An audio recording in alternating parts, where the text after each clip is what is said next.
배 소장님 이틀 만에 뵙는 건데 정말 정치권이 요동치고 있습니다. 그러니까요. 1초 전이 다르고 0.1초 전이 다르고 0.001초 전이 다른 정말 숨막히는 그런 대선전이 벌어지고 있고 우리 TBC 유튜브를 절대로 놓쳐서는 안 될 것 같고요. 구독, 좋아요, 알람 설정 많이 해주시면 좋을 것 같습니다.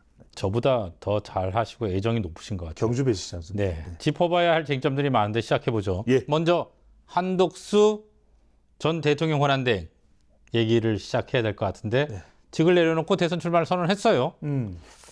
몇 주 전부터 뭐 계속 전망해 오셨는데 자, 이거부터 시작합시다. 한덕수 전 총리, 한덕수 후보의 파괴력 어떻게 보십니까?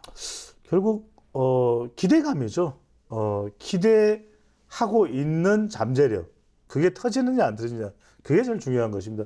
첫 번째로는 지금 탄핵 국면에 몰려있는 국민의힘으로서는 이재명 후보에 맞설 만한 대응력을 키우기가 힘든 것이 사실이거든요. 근데 두 번째로는 지금 이재명 후보도 뭐 이 날벼락을 맞은 거예요. 대법원 파기 환송 유죄 취지 선고. 이것 때문에 이재명 후보도 흔들흔들해서 지금 민주당에서도 우왕좌왕 좌왕우왕하면서 최상목 부총리도 탄핵하고 하는 거 아니겠습니까? 지금 뭐 여러 가지 사안들이 법안도 무리한 법안을 통과시키겠다고 하는 것이 바로 이런 조짐하에서 한덕수 이런 묘한 시점입니다. 한덕수 후보가 등장하면서 결국은 프레임 전환이 가죠. 제가 계속 말씀하시는 게 미국의 조지 레이코프가 하는 이야기가 바로 그거거든요. 그러니까 프레임 전환이 가능하냐.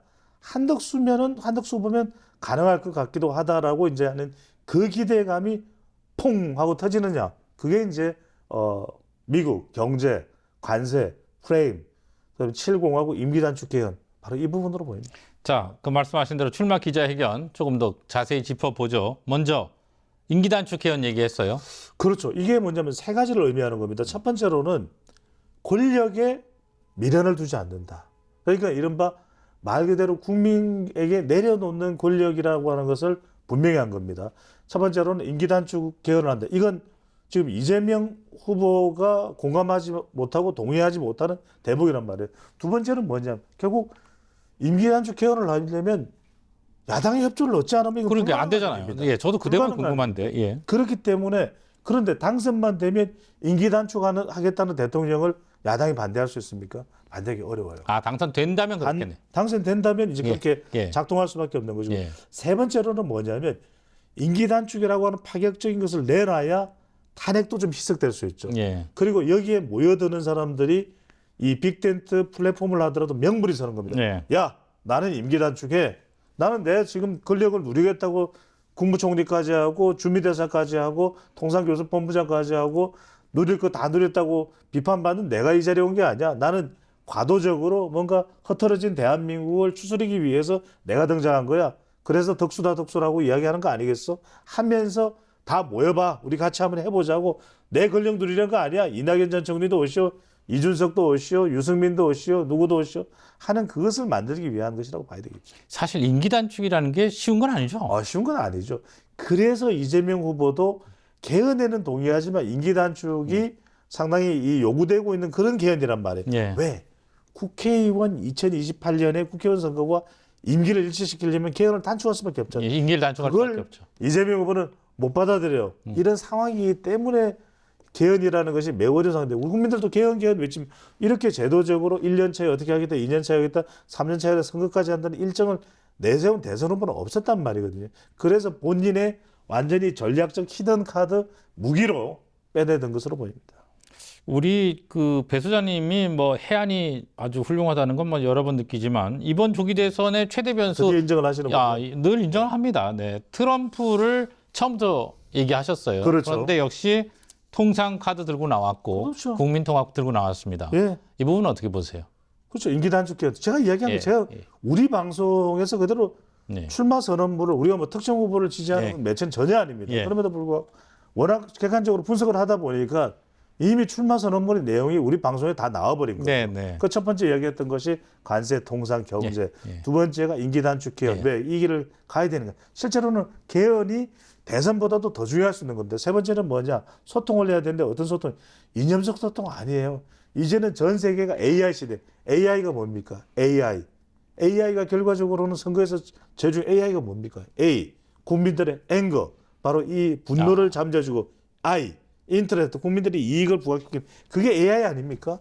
그거를 하자라고 이야기할 수 있는 것은 경제적 소통이지 이념적 소통이 아니란 말이에요. 그 소통을 가지고서 이야기 꺼내고 나온 것이 바로 이 한덕수 후보의 이 출마 선언문의 배경이다. 이건 우리 방송에서 이미 객관적 분석을 통해서 다 제시가 됐던 부분이죠. 뭐 외람되지만 약간 일타 강사 느낌의 발언이신 것 같은데. 일타죠. 일타죠. 예. 자, 그렇다면 핵심 이걸 겁니다. 한 전 총리의 이 같은 발표, 구상, 주장이 확장성 어느 정도로 보세요? 그래서 저는 이건 뭐냐면 첫 번째 한덕수 후보가 얼마나 구체적인 걸 진정성 있게 제시하느냐에 달려 있습니다. 왜냐하면 두리뭉술하게 두리뭉실하게 전달하면 에이 뭐 이거 또 뭐 다른 대선 후보들이 하던 이야기 아니야 이렇게 된단 말이에요. 두 번째로는 뭐냐면 정말 국민이 이미 제대로 받쳐줘야 돼요. 국민의힘은 딴 생각하고 있고 한덕수 후보 혼자서 나홀로 주행을 하고 있다. 절대 그거는 공감대가 형성되지 않습니다. 세 번째는 뭐냐면 결국 유권자들이 받아들이냐 안 받아들이냐. 결국 이 시대를 이번 대통령 선거를 그냥 과거에 대한 평가, 탄핵 평가, 탄핵 심판 이걸로 하면은 이번 대선은 바뀌지 않는 것이고 그래도 유권자들이 특히 중도층 5%를 누가 가져오느냐의 전쟁이라는 말씀 분명히 들었죠. 그렇다면 그 5%의 핵심 유권자들이 스윙 보터가 이번 대선을 정말 미래로 또 경제로 프레임 전환으로 생각하는지 여부가 제일 중요하다고 봐야 될 것 같습니다. 그런 면에서 확장성 영향력이 클 거다. 이렇게 설명을 드립니다. 국민의힘 후보보다는 한덕수 후보가 더 경쟁력이 있는 그런 조사 결과들이 나오는 건 뭐냐면 그래도 한덕수 대행은 그렇게 할 수 있을 기대감이 더 있다 이렇게 평가를 받는 것이죠. 그거 얘기는 조금 이따가 다시 더 하는 걸로 하고요. 자, 말씀하신 대로 당장 이제 곧 선출될 국민의힘의 대선 후보와 단일화 논의를 해야 하잖아요. 네. 자, 하나하나씩 좀 짚어보죠. 단일화 방식, 여론조사로 하는 건가요? 여론조사죠. 이거는 뭐 다른 방식이 없는 것이 아니고 그래서 8일 단일화 토론회가 있을 것이고 9일, 10일 국민의힘 지지층과 그리고 왜냐하면 국민의힘 지지층과 무당층은 대체로 보수층으로 보시면 돼요. 쉽게 네.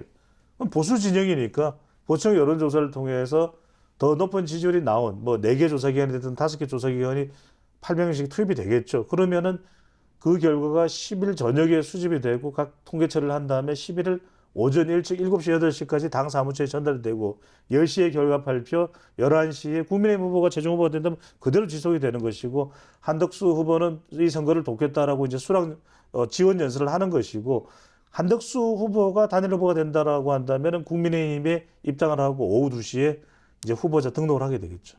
아, 시간대별로 정리를 해주셨습니다. 이렇게까지 하는 방송이 없어요. 네. 저도 말해놓고 제 스스로 놀라네요. 네, 놀라지 마시고요. 네. 그런데 이제 여기 또 하나 변수가 있죠. 국민의힘 대선 후보 결정이 안 돼 있습니다. 그 김문수 후보가 선출됐을 때와 한동훈 후보가 선출됐을 때 단일화 논의에 차이가 있다고 보십니까?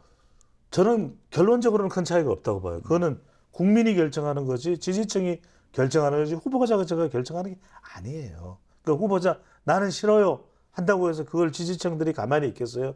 난리가 나겠죠. 그러니까 두 번째는 뭐냐면 김문수 후보라면 좀 더 순조로울 것 같아라고 생각하겠죠. 왜냐하면 이미 얼찌문덕을 이야기했으니까. 그럼 그렇다고 해서 한동훈 후보는 강감찬을 이야기하겠습니까?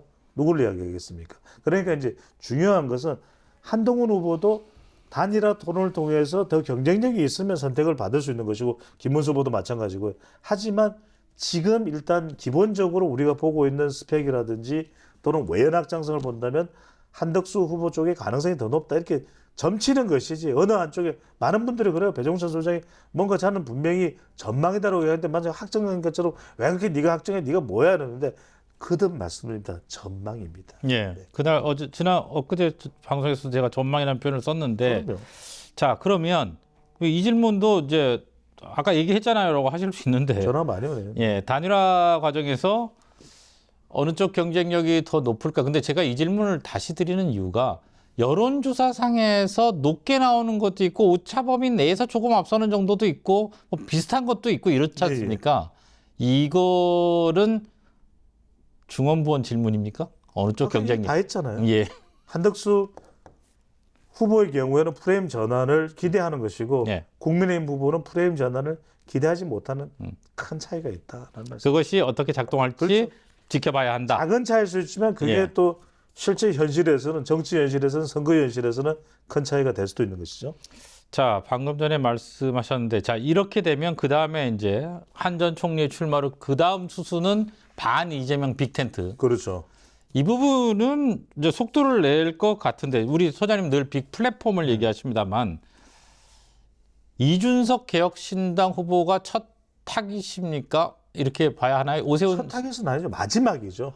마지막. 완성입니까? 그러니까 뭐 오세훈 시장을 만나고 이런 거는 예. 그냥 요거는 MSG고 예. 정말 중요한 것은 첫 번째 이제 국민의힘 후보와 한덕수 후보 사이에 단일화가 되잖아요. 그 단일 예. 후보가 누가 될지 우리가 그냥 한덕수 후보 쪽에 더 무게가 실릴 것이라는 추정을 하는 겁니다. 그러면 예. 이제 그 다음번에 상대는 호남을 가져올 수 있는 이낙연 전 총리예요. 예. 그런데 지금 보면은 이정현 전 대표도 한덕수 후보를 돕는 것으로 참여를 하고 있잖아요. 그렇죠. 이게 호남입니다. 네. 호남이다 호남. 그러니까 지금 이정현 전 대표의 경우는 어딥니까? 곡성이거든요. 네. 멋이 중원데 멋이 중원이냐고 하는 것까지 끌어들인단 말이거든요.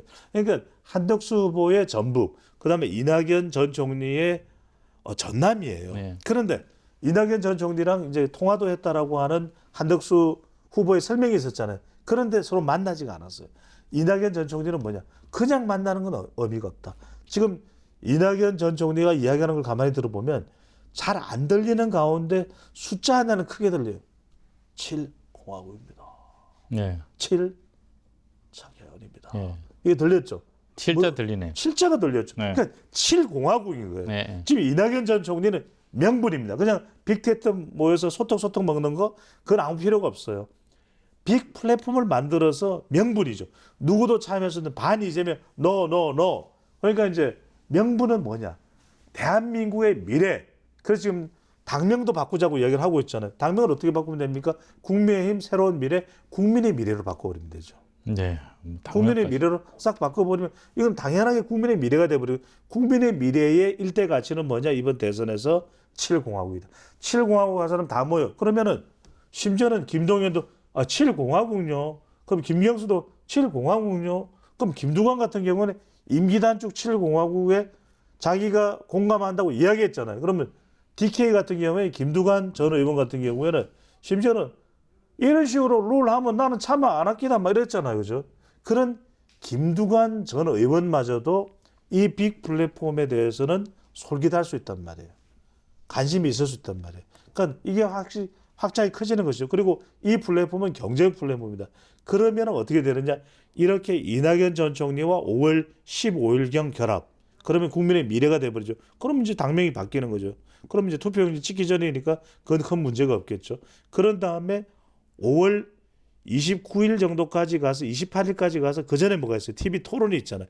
TV 토론할 때는 이준석까지 참여한단 말이에요. 그러면 이준석도 범보수라는 개념에 있어서 대부분 선고까지 내린 이재명 후보에 대해서 뭐라고 이야기했나요? 이준석 후보가 사퇴하세요. 그랬단 말이에요. 그러면 이렇게 토론회에서 이재명 후보를 공격하고 제압하면서 보수연대의 틀이 만들어지겠죠.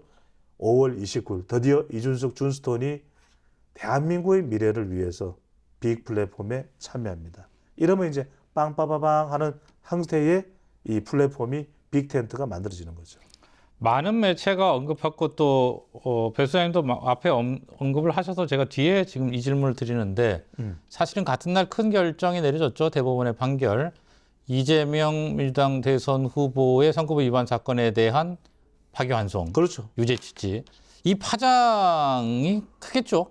크죠. 이것이 뭐냐면은 이른바 이번 대선의 변곡점이죠. 아니 5월 1일 이전만 하더라도 다 뭐라고 하냐면 이재명 대세론 심지어는 항해극에서도 그런 이야기를 들었을게요. 사람들이 그냥 솔직하게 이야기해봐. 이번 대선은 어떻게 전망해? 그렇지? 이재명 후보 될 가능성이 높겠지. 대세론이지. 저렇게 뭐 윤여준도 가고 권오월도 가고 완전히 김홍룡 감독이 이야기했잖아요. 선동열도 가고 종범이도 가고 그거 아니겠어요? 재미없었나요? 아니요, 재밌었습니다. 예. 조금 리액션 좀 예, 리액션. 유튜브이기 때문에 예. 조금 리액션을 해야 조회수가 올라가요. 알겠습니다. 제가 이런 얘기까지 해야 되나요? 예, 제가 그래서 경험이 없어서. 저도 지금 무진장 노력하고 있는 거예요. 경주 백시니까. 예. 그래서 이제 이런 제가 어디까지 이야기했죠? 예, 뭐 파장이 변곡점이 될 것이다. 그렇죠. 그래서 지금 중도 타격이 일어날 수밖에 없는 상황이 된 겁니다. 왜냐하면 파기환송이라는 것은 유죄치잖아요. 그러니까 1심 선고에다 손을 들어줘 본 건데 1심 선고가 유죄. 그대로 그거는 1심이 맞다 이거. 1심이 유죄라도 무슨 유죄였나요? 징역형이었죠. 징역이었죠. 그러면 이거는 대통령 자격이 없다라고 해석이 될 수 있는 부분이거든요. 다른 데는 몰라도 중도층은 흔들릴 수 있어요. 왜? 또 대선 뒤에 탄핵, 피켓, 또 한 번 더 2025년에 대통령 선거 한 번 더 이건 중도층들은 매우 부담스러운 일이에요. 왜? 지금 서학개미들은 엔비디아 주가 내려가죠. 테슬라 곤두박질 치고 있죠. 지금 뭐 부동산 가격은 뭐 서울은 올라가죠. 지방은 완전히 똥값 됐죠. 그러니까 이런 상황이기 때문에 다들 이제 후보자에 대해서 보다 더 깐깐한 검증을 하겠다 이런 이야기를 할 수밖에 없단 말이에요. 그러면 그건 이제 이재명 후보로서는 정말 날벼락을 맞은 거죠. 근데 이제 민주당이나 이재명 후보 측에서는 일단 뭐 간다 그대로 이런 입장인 것 같아요. 그렇죠. 세 가지 시나리오가 있습니다. 한 가지는 뭐냐? 이재명 후보 그대로 가고 뭐 당선되면 좋은 거죠. 그다음에 또 하나 이재명 후보가 그대로 가고 뭐 낙선된다 하더라도 그거는 다 이재명 후보의 책임을 돌리겠죠. 세 번째 방법은 뭐냐면 민주당이 후보자를 교체하고 그러면 지금 후보자를 교체하면 거의 이 지금 상황에서는 당선 가능성이 높아요. 누가 민주당 후보가 되더라도. 왜? 그 후보자는 적어도 후보 개인의 리스크는 없을 거 아닙니까? 이 상황에서 대체로 들어가는 사람이라면. 그런데 지금 민주당의 상황을 보면 오히려 최상목 부총리를 탄핵시켜버리고 이제 허위사실 공표를 죄로 묻지 않는 법안을 통과시키려고 하잖아요. 그럼 무슨 이야기냐? 그대로 가겠다는 이야기예요. 그러니까 탄핵 전 사태였죠. 최상목 부총리는. 다 위험을 안고 가겠다는 그 이야기인 거예요. 그러면은 민주당으로서는 아무런 변화가 없다. 그러면 결과적으로는 민주당은 사실은 정말 이 엄청난 리스크를 안고 갈 수밖에 없는 것이고 그 책임까지도 고스란히 민주당과 이재명 후보와 그러니까 이제 뭐 잘 되면 당선인 거고 잘 못 되면 낙선이지 않습니까? 그것도 다 껴안고 가겠다라는 상황이 되는 것이죠. 자, 마지막 질문입니다. 이 두 가지의 큰 변화가 5월 1일에 있었죠. 이 변화들이 변곡점이라는 표현을 쓰셨는데 결국 늘 여론조사 전문가시니까 핵심은 국민에게 있겠죠. 국민의 선택에 혹은 여론의 동향에 많은 변화를 어떻게 미칠까요? 그렇죠. 이 5월 1일에 대부분 선거가 있기 전만 하더라도 이재명 대세론 또 500만 표 승리 이런 이야기가 나왔단 말이에요. 이제는 뭐냐면 이제는 50만 표 차이. 그다음에 누가 당선될지 모르겠다 이렇게 변한 겁니다. 그러면 여기에 이제 결과적으로는 대법원 유죄 취지 파기 환송이라고 하는 무거운 짐을 진 이재명 후보 그리고 탄핵에 대한 책임으로서도 자유롭지는 않지만 프레임 전환을 시도하는 한덕수 후보 또는 국민의힘 후보, 보수 후보 이렇게 간의 대결이 되기 때문에 결국 막판은요 5% 차이입니다. 여러분들 짧게 제가 쉽게 설명드릴게요. 자, 50%의 50.1%의 이재명 후보는 아무도 못 이겨요. 왜? 50.1보다 높을 수가 없잖아요. 어떤 후보도. 그렇잖아요. 그런데 중도 5% 전쟁이라고 이야기한 건 45%로 내려갔다고 보십시오. 지난 대선도 보시면 0.73 차이에요. 46%를 얻으면 이기는 거예요. 네. 그래서 대선은요. 이번 대선은 5% 대전쟁이다. 이렇게 보시면 돼요. 알겠습니다. 이제 뭐 대선이 본격 하루하루가 다르니까요. 그렇죠. 자주 뵙도록 하겠습니다. 매일 뵙죠. 네, 고민해 보겠습니다. 네. 오늘 여기까지 듣겠습니다. 고맙습니다. 감사합니다.